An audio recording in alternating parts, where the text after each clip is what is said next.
Hi everyone and welcome back. So today we will be discussing about how to fix graphics problem in PUBG mobile game loop. Before we begin, consider subscribing to our channel since we are regularly uploading this type of videos.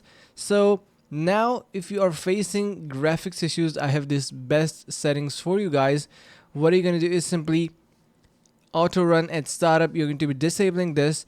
You're going to be hiding advanced watermarks. You're going to be setting up your aspect ratio or fixed window ratio. You're going to be using the boss key, screenshot and recording.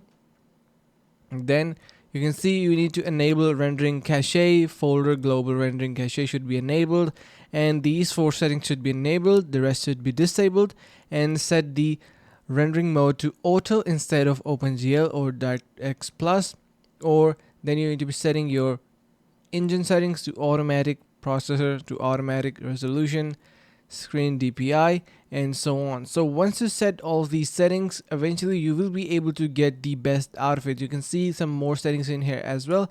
Simply copy these. Eventually you will be getting best results. So subscribe to our channel if you have find this video informative, and yeah, stay tuned. See you guys around in the next video.